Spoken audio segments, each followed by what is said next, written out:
Hello, everyone. This is my conversation with Mr. Tayo Akinola, who is an IT specialist. We are discussing the different economic ages and revolutions. Particularly, we are focusing on the present revolution that is going on, which is the digital revolution. Mr. Tayo Akinola is going to take us through the different ages of revolution, and we are going to focus particularly on the digital revolution. We shall be discussing the importance, how necessary but how dangerous is the time we are living in terms of digital revolution, and we shall be going about looking for a solution towards channeling what to do, especially at this critical period. And once again, welcome and listen. Thank you. Different times people have always been trying to be in control. Unfortunately, people trying to be in control means people lording it over people. I don't know if it's like that in that kingdom. And they try to, in quotes, enslave the populace. So citizens obey this. That was during the Agrarian Revolution. Then with time, things started moving. Fertile land is the one that the king is interested in, because those ones will bring him more food for the king than the population. Then there are some areas that are not fertile, maybe rocky land or just not fertile. The king is not really interested in it, so to say. Then with time, the advent of minerals, more especially coal, people now realize that they can now use coal to generate energy, which makes life easy, because energy is the ability to do work. What one man can now do before with coal, what a man can do before with coal, one man can just easily do it. And the production started increasing. Okay, as we can use coal, they started moving away from the fertile land to the so-called unfertile before, but it's now the resource-rich land. They started building factories. People can now get their living, their livelihood out of farmland. More factories come in, then the power gradually left the king and moved to the industrialists, the so-called Rockefellers, the so-called motors. So, and gradually, that's how the blue-collar jobs, the blue-collar in some ways just factory work.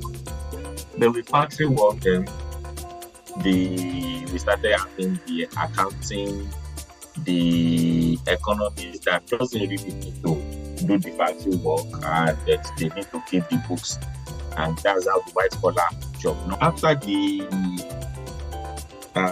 industrial revolution, we have the technology revolution. It started with the semiconductors, dial, resistor. Then from the semiconductor, with the semiconductor, a transistor and the resistor, you can do some basic electronic circuits. But by the time you now match, each integrated circuit consists of minimum 100 semiconductors, but realistically it goes into like 500 minimum and upwards. So I said before, in the 1930s, 1940s, when we talk about computer, we talk like the whole system, even more than system, a whole building set that made any average building is the size of the mainframe, which involve lots of it's Then with the advent of the semiconductors, the integrated circuits, the mainframe started reducing in size, and the personal computer came into being. The power of the personal computer is more than the power of the mainframe. In fact, one personal computer can be equivalent to 5 mainframes, and the size started reducing. Now, personal computers too, as in like in the 1980s, 80s or early 90s, the size of the personal computer, the power of the personal computers of the early 90s is a fraction of our like 5 computers of early 90s is not as powerful as our mobile phone of today. So all these things started reducing and the power started becoming more. So it now depends. The technology evolution is not even much of what the factory can produce. It is more of what it started tending towards what we can think of human brain can produce. Then the advent of the nuclear energy, that's part of the outcome of the Second World War, shows that human beings can generate energy in quantum multiples. As if energy is the ability to do work, and we can generate as much energy as we can, that means human being can do as unlimited work. Now, when we now think of all this, the limitation we have is how far we can think. And some people now started thinking, okay, yeah, the limitation we have is how far we can think. And when we started collating all these thoughts, and that's where data started becoming the new oil. Whoever can keep his record doesn't need crude oil and you don't even need to make it difficult or make life impossible for the citizens. You can just make it basic fee or basic fee. Let people access the data, and everybody will be happy. Okay, that is up to before COVID. Technology was in vogue. Now, after COVID, we start talking about digital revolution, where if human is not careful, we become redundant, and AI becomes the smart guy, while human becomes the zombie. And humanity just have to be very careful now. On the bigger picture, yes, we say humanity have to be very careful, but on the individual level, we too have to be careful of what we accept technology-wise. No matter how much we appreciate and accept new technology, we should always remember that there is a manual way or the traditional way of doing this, and let our offspring know the traditional way. The more the digital revolution, the more the humanity, the social aspect of life won't reduce. We relate more with technology instead of with human, and that too is very wrong. There are two basic things that they said you have to have now if you need to have a leverage. You've got to have education, then you've got to have technology. If you've got education but you don't have the right technology, you cannot create a great leverage. People will overtake you. Now, what is your own understanding of technology? Because technology can be broad. We were taught in my university days the application of science. Science is more of the theoretical aspect, but when you now put it into your knowledge of science, you apply it physically. Technology on a broader note is to help human make life easy or easier than what it should be, but not to turn human to dogs. Seems in the world now everything is narrowing down to certain aspects of technology, which is taking every other thing, and it has to do with the information technology, the Internet of Things, the digitization of every technology. Now, even the so-called traditional technologies, the machines and everything, are becoming subservient to coded technology, that you have to write a software, then you have to punch your computer to make everything work. Am I right or wrong in thinking in that regard? Okay, now you see, I started with initially we have semiconductors, resistors, transistors, those things. Okay, that Yes. was when you have electronic engineering. There will be time, like it or not, electronic engineering is increasing and information technology is increasing. All the transistors, in fact, all these things, when you go to the really basics, it's all about 1 and 0. It's all about what? 1 and 0. Binary Binary. coding. It's not about like steam engine. It's not about thermodynamics anymore. The depth of it is about 1 and 0, which is like information technology. And that is part of it. So Everything is digitalized. And when you start doing that, we like it or not, those that even have the brain of God give them this, as in by the time they do a little bit of trade, they get it.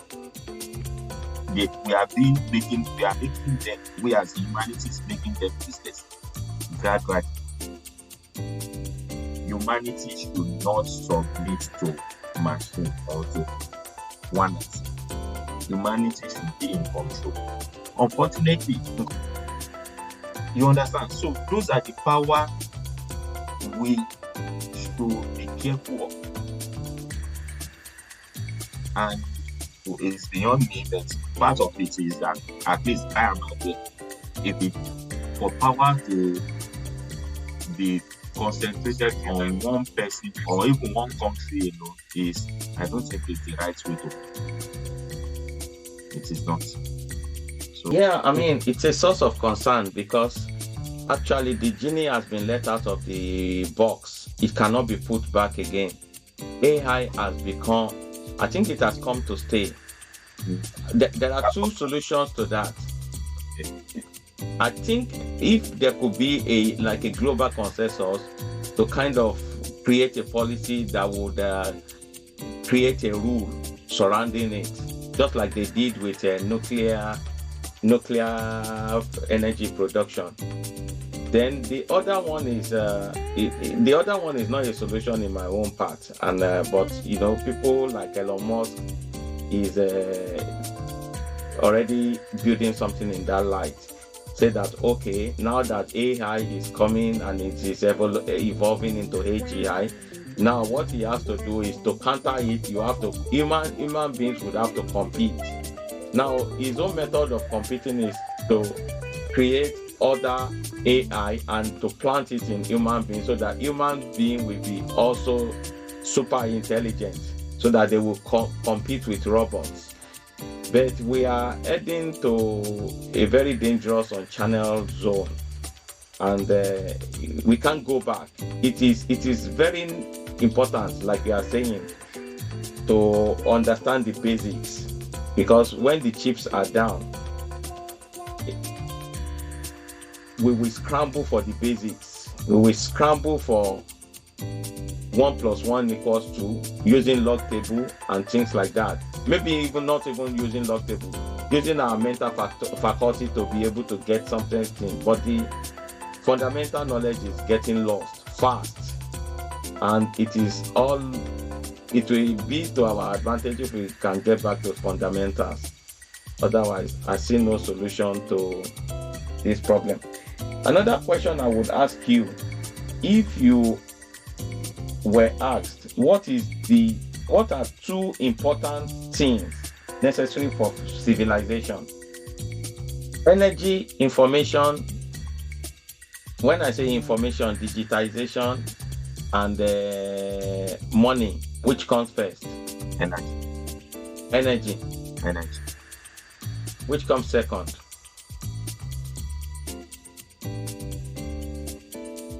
The information and money. Information. I feel the same. There is no way anybody can do without energy. Energy starts from the sun. Even digitization and information technology is reliant on energy. Exactly. It's very reliant on energy. So I concluded in my own thoughts that energy and information is what really determines civilization. And now, when we talk about this information, who makes information is processed data. Okay. Data is the raw form. When you process it, you now get information. Who is getting and who is processing that data to get information? That is a major part of whatever information, because they call it garbage in, garbage out. If they feed in bad data, you get bad information. And then it's like a question of he who plays the piper dictates the tune. It is what you want to process, that is what you will get. Exactly. I think this is a beautiful one. Thank you very much. And to cap it off, I would want to say that it is very important for us to focus on the trend. And the trend is that there is no society that can thrive without the basic of energy.